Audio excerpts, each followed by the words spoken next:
దశ land pooling ప్రక్రియ ప్రారంభం కాబోతుంది. గుంటూరు, పల్నాడు జిల్లాల పరిధిలో 7 గ్రామాల్లో భూసేకరణ చేపట్టనున్నట్టు ప్రభుత్వం ప్రకటించింది. ఇప్పటికే సిఆర్డీఏ భూ సమీకరణకు సంబంధించి అధికారిక నోటిఫికేషన్ విడుదల చేసింది. రెండో దశలో మొత్తం 20,494 ఎకరాల భూమిని సమీకరించనున్న ప్రభుత్వం రాజధానిలో కీలక మౌలిక వస్తువుల నిర్మాణానికి భూసేకరణ చేపడుతోంది. ఇందులో పట్టా భూమి 16,562 ఎకరాలు కాగా అసైన్ భూమి 104 ఎకరాలు, ప్రభుత్వ భూమి 3,828 ఎకరాలు. వైకుంఠపురం, పెద్దమద్దూరు, ఎండ్రాయి, కర్లపూడు, వడ్లమాను, హరిశ్చంద్రపురం, పెద్దపర్వి గ్రామాల్లో రెండో దశ భూ సమీకరణ జరగనుంది. అయితే మొదటి దశలో ఇప్పటికే 34,400 ఎకరాల భూమిని ల్యాండ్ పూలింగ్ ద్వారా సమీకరించింది ప్రభుత్వం. ఇప్పుడు రెండో దశను మరింత వేగంగా ముందుకు తీసుకెళ్తోంది. ఈసారి భూసేకరణ ప్రాజెక్టుల వారీగా విభజించి నిర్వహించనున్నట్టు ఏపీ ప్రభుత్వం స్పష్టం చేసింది. రాజధానిలో నిర్మించబోయే ప్రధాన ప్రాజెక్టుల కోసం భూ సమీకరణ జరుగుతోంది. స్పోర్ట్స్ సిటీ నిర్మాణం, కొత్త రైల్వే లైన్ అభివృద్ధి, inner ring road, infra corridor అనుసంధాన పనుల కోసం ఈ ల్యాండ్ పూలింగ్ అంటున్నారు.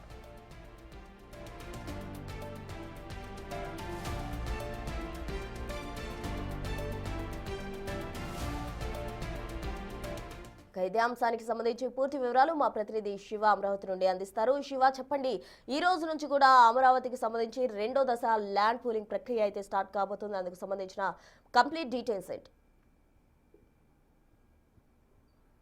మొత్తం తీసుకుంటే రాజధాని అమరావతి ప్రాంతానికి సంబంధించి కూడా మొదటి విడతల 34,400 ఎకరాలు రైతుల వద్ద నుంచి దాదాపుగా 15,000 ఎకరాలు ప్రభుత్వానికి సంబంధించిన అసైన్డ్ భూమి కావచ్చు, పట్టా భూమి కావచ్చు, రకరకాల భూములకు సంబంధించి 15,000 చిల్లర ఎకరాలు అంటే దాదాపుగా 59,000 ఎకరాలని మొదటి ఫేజ్ లో ప్రభుత్వం తీసుకుంది. ఇక రెండో ఫేజ్ కు సంబంధించి మొత్తం 7 గ్రామాల్లో 20,674 ఎకరాలని భూములను రైతుల వద్ద నుంచి సమీకరించాలని నిర్ణయం తీసుకుని ఇప్పటికే నోటిఫికేషన్ జారీ చేసింది.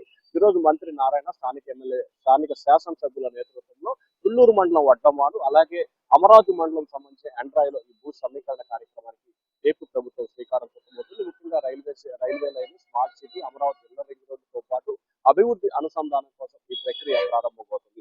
మొత్తంగా చూసుకుంటే కనుక హరిశ్చంద్రాపురానికి సంబంధించి గుంటూరు జిల్లాకు సంబంధించి తుళ్లూరు మండలంలో 3 గ్రామాల్లో తీసుకుంటున్నారు. వడ్లమాన్లో 1763 ఎకరాలు, అలాగే పట్టా ల్యాండ్ కు సంబంధించి అలాగే 4.52 ఎకరాలు అసైన్ ల్యాండ్, అలాగే హరిశ్చంద్రాపురంలో 1,448 ఎకరాలు, అలాగే అసైన్ సంబంధించి 2 ఎకరాలకు సంబంధించి, అలాగే పెదపరిమిలో 5,886 ఎకరాలు ఇక్కడ అత్యధికంగా కూడా భూ సమీకరించబోతున్నారు. అలాగే ఇక్కడ పట్టా భూమికి సంబంధించి మాత్రమే ఉంది, గవర్నమెంట్ ల్యాండ్ ఇక్కడ ఏది కూడా లేని పరిస్థితి. ఇక రెండో అంశానికి సంబంధించి పల్నాడు జిల్లాలో అమరావతి మండలానికి సంబంధించి కూడా ఎండ్రాయి గ్రామంతో పాటుగా 3 గ్రామాలకు సంబంధించి భూసేకరణ, కర్లపూడి, నేమల్లె గ్రామాలకు సంబంధించి 2,603 ఎకరాలకు సంబంధించి తీసుకోబోతున్నారు. అలాగే ప్రధానంగా ఎండ్రాయి 10లో 1,879 ఎకరాలు, అలాగే పెద్ద మద్దూరులో 101 ఎకరాలకు సంబంధించి, వైకుంఠపురంలో 1,965 ఎకరాలకు సంబంధించిన భూమిని తీసుకోబోతున్నారు.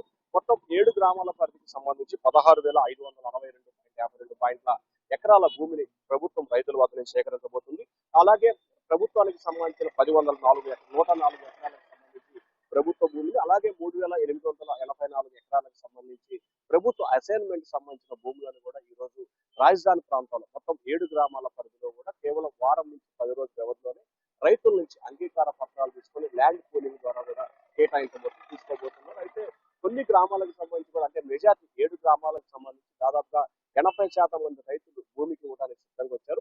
ఒక 20% సంబంధించిన రైతులు మాత్రం మొదటి విడత, అంటే ఏదైతే 29 గ్రామాల్లో 34,400 ఎకరాల భూమి తీసుకున్నారో వారికి ఇంకా పూర్తి స్థాయిలో అభివృద్ధి చేసి ప్లాట్లు కేటాయించిన నేపథ్యంలో వారికి అభివృద్ధి చేసిన తర్వాత దాన్ని చూసి తాము కూడా భూములు ఇస్తామని చెప్పి ఒక 20% మంది రైతులు మాత్రం ప్రభుత్వానికి సూచన చేసిన పరిస్థితి కనిపిస్తూ ఉంది.